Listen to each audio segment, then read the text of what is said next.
All right, everybody. So I got green beaning on the ramps. I'm getting ready to take the transmission out of it.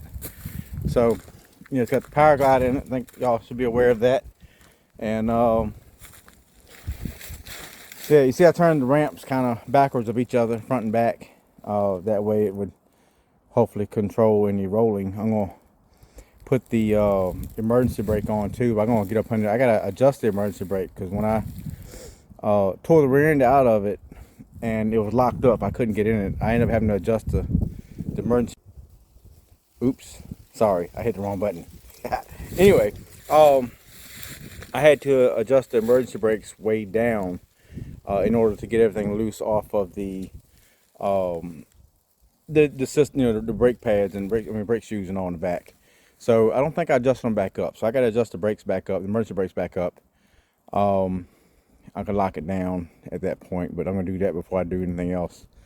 But I am going to kind of do this in short videos and then compress them all at the end of the day. There you go. I can see my face now. The sun's out. Oh, I'm here in Central Virginia. Just so anyone, I think I've had a couple people ask, if I'm in Virginia. Yes, I'm in Virginia, Central Virginia, Fluvanna County, if anyone knows where that is. But I ain't gonna get too specific in here, you know what I'm saying? But that's where it is.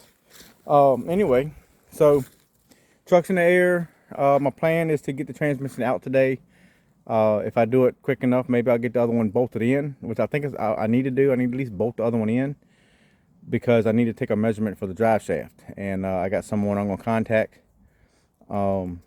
about getting a drive shaft built for it. I'm going from 2-piece to 1-piece, and it's going to be somewhere in the mid 60s, like 64, 65 inch long, I think.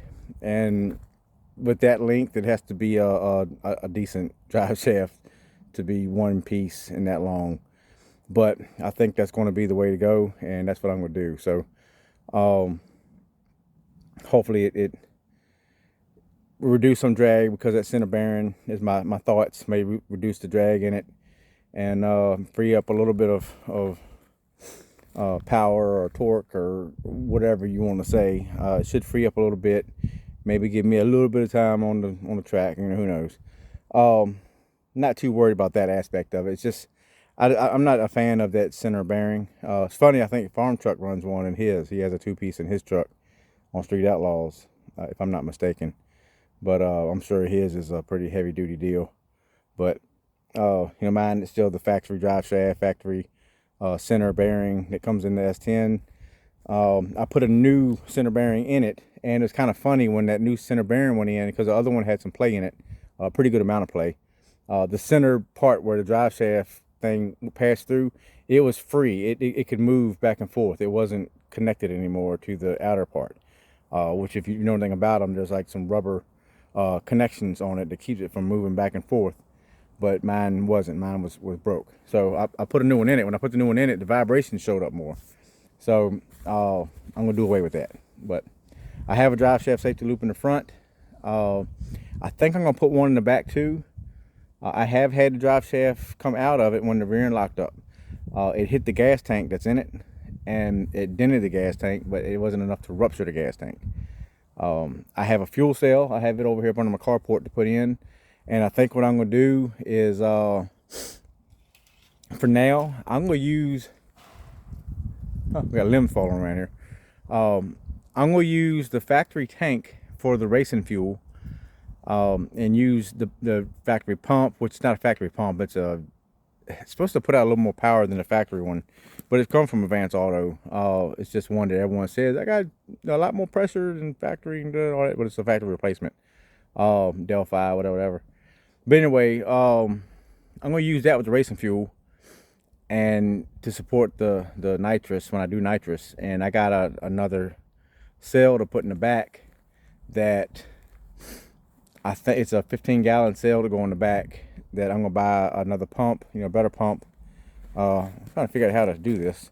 There we go. Here I is. But I'm going to put the fuel cell, buy another pump, a little bigger line going up to the front, and just do a whole nother separate fuel system for the engine from the nitrous. And eventually I'll buy a smaller tank and put it in the bed somewhere that I can access it when I need to fill it up. So I'm gonna put the battery's already in the back, but it's in the front part of the bed.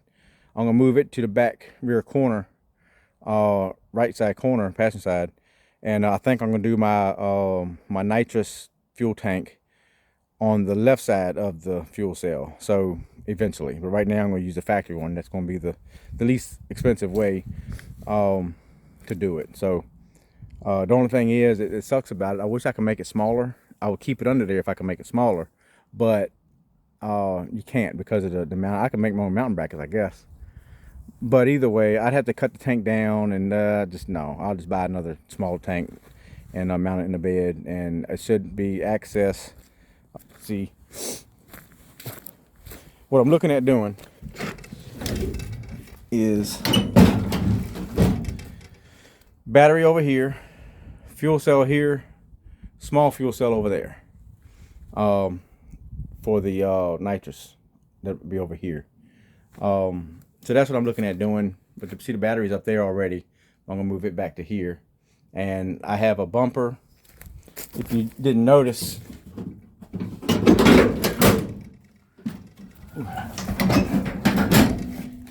my bumper is a little messed up. I got hit in the tail end right here, and it bent all this in. I had to replace the light. Got the bumper pulled out enough to where I was driving around, but you see it's buckled a little bit. So I got another bumper right here that I've already put my cutoff back here. So I got the wire for it, everything to go from the starter back here to the switch and then back up to the battery. I have all that wire, 2 gauge or 2 watt or whatever, 2 watt cable to go on it. I got the crimper, I got all the lugs, everything for it. It's just a matter of doing it. Trying to get it as legit as I can for the track. And once I do the transmission swap, do the cutoff back here, at some point I'm going to order a roll cage, like a 10-point or something, to put in it. It's somewhere in the neighborhood of $400 or $500 for it. I'll do the welding myself more than likely, or I got someone that'll help me with it if I need it. So either way, I'll get a cage in it, especially with the nitrous. I'm gonna start off with like a little 150 shot and see how it do. But I gotta pull the engine out. I'm gonna freshen it. I got all the bearings, rings, I got everything for it to freshen the engine up. And when I do, I'm gonna gap the rings for the nitrous, get that squared away, and try to be as prepared as I can. The other thing I just did, I ordered another set of back wheels. So let me see here. I don't remember if I really showed it, but so I got these wheels. They're Summit Racing. They're pretty much Vision wheels that have been renamed with Summit brand. And I think Jegs has the same thing. There's another whatever has the same wheels. But these are the Summit version of these wheels, and they're 15 by 10s. I believe they're 5.5 inch back spacing, if I am mistaken. And it's the 295 55 15 Eagle, Mickey Thompson ET SS, whatever, ET Street SS tires. So they're a little over 10 inches wide. They work great on these wheels, but they're just not great with traction. But they're going to be my street tires. So I ordered another set of wheels, and I've ordered some Hoosier. I'll get it right. Hoosier. I bought some Hoosier slicks. The wheels should be here today. The slicks will be here sometime, I don't know, a couple days after. It's Monday, I think. Monday or Tuesday. And but I'm not going to be here. I'll be away from work. But so I bought some slicks. I bought another set of wheels so I can swap them out. And I guess I'll be carrying me a jack around in here some kind of way with the wheels and tires in the back. And that way, if I ever need to swap them out, I can swap them out, But I know I don't want slicks to be sitting out here while I'm gone all week. So I'll go playing out with them with the slicks on it. I will swap them back out to the street tires, let it sit on the ground. It's not much to do it. So, but excuse me, but that's the plan. So let me get at it with getting this transmission ready to come out of here, and I'll get back with y'all later. So I have the torque converter bolts out. I'm gonna flip it. Let's look up under here. See my safety loop there. Back there I don't have one, but I have one to put back there. So it's a matter of how and where to mount it back there. But I do have one for back there. It may be after I take the gas tank out, whenever that time comes, that I put it back there. Because I don't know, I had to look, see what the frame looks like back here to get to it, to have access. But anyway, so I got torque converter bolts out, and I guess I can start loosening some things up. But I gotta go up top. I gotta go up top and take the distributor out. So I'm gonna put it on top dead center, the whole 9 yards. Take the cap off and see what it looks like. See if I'm at top dead center or not. And pull the distributor out. What else? Take the two top bolts off up top for the transmission, and then I can undo my transmission stuff, the linkage for the shifter, undo my lines, get the jack underneath of it. Then what else after that? Take the mount loose, take the cross member for the transmission out, drop the drive shaft. There's not a lot to do, just a little bit. But anyway, I'll share some of it with you. And yeah, my phone's like at 40% right now, so I gotta maybe bring my charger out here. But yeah, so I'm under it and I am doing it. So yep. See, that's the bearing. I put that center bearing in, and ever since then my vibration has been a little bit more extensive than it was without the new one. So it's almost like it allowed it to get in line better without it. And really it was after, if you look, you see the angle coming down, and then back there it kind of straightens out and is level with the ground going to the drive shaft. So it's really here that it is at the V part. Like everything else is in line right, but here it is in a V part. I do have the nose of the rear end down just a little bit, like maybe 2.5 degrees or something like that, from the transmission. I went by the transmission angle to get the rear end angle, and but the split drive shaft is the thing that's a little different. So I'm getting the one piece, and I'm not sure how that's going to work out.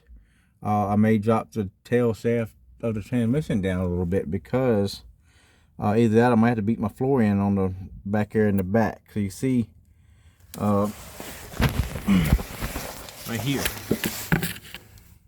right there, right there, that's pretty close. It's like about 2 fingers, a little more than my 2 fingers. I don't have fat fingers, so but I might have to beat that in right there. That's the back of the cab, and if I got to cut it out, whatever, I will, and cover it up with sheet metal or something. I don't know, but that's the main concern with the one-piece drive shaft, is that little section right there. Actually, I guess it'd be the whole deal from right here, center screen, back to there. I don't know. We'll see how it goes. But I need the one piece in it. Or I want the one piece in it. Or maybe I got to raise the truck back up in the back. Yeah, that's a possibility too.